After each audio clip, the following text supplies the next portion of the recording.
ഒടുവിൽ Kerala Blasters head കോച്ചായി David കെറ്റലെ നിയമിച്ച് 2025-26 സീസണിന് വേണ്ടി കേരള ബ്ലാസ്റ്റേഴ്സ് ഒരുങ്ങുമ്പോൾ ബ്ലാസ്റ്റേഴ്സുമായി ബന്ധപ്പെട്ട് കേൾക്കുന്ന പ്രധാന റൂമറുകളിലൊന്നാണ് ഓൾറെഡി മുംബൈക്ക് വേണ്ടി 180-ലേറെ അപ്പിയറൻസ് ഉള്ള മുംബൈയുടെ ഇതിഹാസ താരമായി മാറിയ ബിപിൻ സിംഗ്.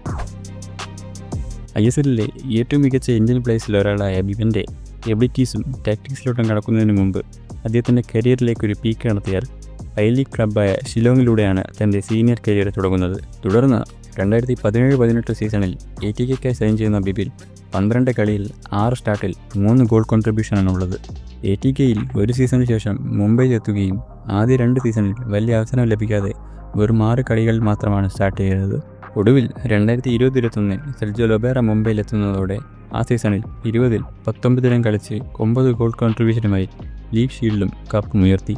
പിന്നങ്ങോട്ട് മുംബൈ സ്റ്റാർട്ടിംഗ് 11-ൽ പ്രധാന സാന്നിധ്യമായി 2021-22 9 ഗോൾ കോൺട്രിബ്യൂഷനും 2022-23 7 ഗോളും 2 അസിസ്റ്റുമായി മികച്ച രീതിയിലാണ് ആ 2 സീസണും പൂർത്തിയാക്കിയത്. 2023-24 വിക്രം പ്രതാപിൻ്റെ ഫോമും വേറെ മികച്ച പ്ലേയേഴ്സിൻ്റെ സൈനിങ് ബിപിനെ തൻ്റെ നോർമൽ സ്റ്റാർട്ടിംഗ് 11-ലെ പ്രസൻസിനും ഒരു ചാലഞ്ച് സൃഷ്ടിക്കാൻ അവർക്ക് സാധിച്ചു.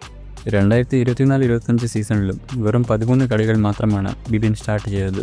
എന്നാൽ കൂടെ അവസരം കിട്ടുമ്പോഴെല്ലാം മികച്ച പ്രകടനം പുറത്തെടുക്കാൻ അദ്ദേഹത്തിനായി.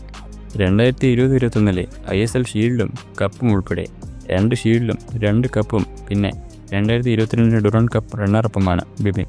പൊതുവെ ലെഫ്റ്റ് ഫ്ലാങ്കിൽ കളിക്കാൻ ആഗ്രഹമുള്ള ബിപിൻ ISLലെ ഏറ്റവും മികച്ച ലെഫ്റ്റ് വിംഗേഴ്സിൽ ഒരാളാണ്.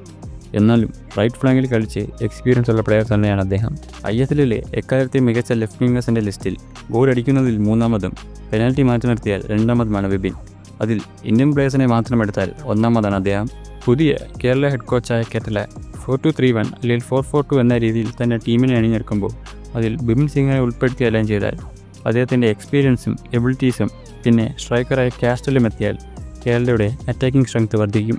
ലെഫ്റ്റിൽ ഓൾറെഡി ശക്തമായൊരു ഇന്ത്യൻ പ്ലെയറിൻ്റെ പ്രസൻസ് മറ്റ് ക്വാളിറ്റി ലാക്ക് ചെയ്യുന്ന പൊസിഷനിൽ മികച്ച ഫോറിൻ പ്ലെയേഴ്സിനെ കൊണ്ട് റീപ്ലേസ് ചെയ്യാൻ കേരളയ്ക്ക് സാധിക്കും. 2024-25 ഏറ്റവും കൂടുതൽ ക്രോസുകൾ നൽകിയ ടീമാണ് കേരളം. എന്നാൽ അത് കൺവേർട്ട് ചെയ്യുന്ന കാര്യത്തിൽ പുറകിലാണ്. അതിൻ്റെ പ്രധാന കാരണം പ്രോപ്പറും ആക്യുറേറ്റ് ക്രോസുകൾ നൽകാനുള്ള ക്വാളിറ്റി പ്ലേയേഴ്സിൻ്റെ അഭാവത തന്നെയാണ്. അവിടെയാണ് ബിപിൻ സിംഗ് പോലുള്ള പ്ലേയേഴ്സിൻ്റെ പ്രസക്തി. 2020-25 വരെയുള്ള 5 സീസൺ എടുത്താൽ മുംബൈയിൽ അദ്ദേഹത്തിൻ്റെ വിങ്ങിൽ നിന്നുള്ള പാസിങ്ങും ക്രോസിംഗ് എബിലിറ്റീസും എടുത്തു വരേണ്ട ഒന്ന് തന്നെയാണ്. അത് മികച്ച രീതിയിൽ ഉപയോഗിക്കാൻ മുംബൈക്ക് സാധിച്ചു. സെക്കൻഡ് ബോളുകൾ വിൻ ചെയ്യാനും റീബൗണ്ടുകളിലുള്ള അവയർനെസ്സും അദ്ദേഹത്തിൻ്റെ കഴിവുകളിൽ ഒന്ന് തന്നെയാണ്. എന്നാൽ ഓൾറെഡി 30 വയസ്സ് തികഞ്ഞ കഴിഞ്ഞ 2 സീസണിലും ഗോൾ ഇൻവോൾവ്മെൻറ്റ്സിൻ്റെ കാര്യത്തിൽ മികച്ച പ്രകടനം കാഴ്ചവെക്കാനാകാതെ റൂമറുകൾ അനുസരിച്ച് ഹൈ ഫീസോടെ അദ്ദേഹത്തിന് ക്ലബ്ബിൽ എത്തിക്കേണ്ട ആവശ്യമുണ്ടോ എന്ന് ചിന്തിക്കേണ്ട ഒന്ന് തന്നെയാണ്. ഇതിനെക്കുറിച്ചുള്ള നിങ്ങളുടെ അഭിപ്രായം കമൻറ്റ് ചെയ്യുക.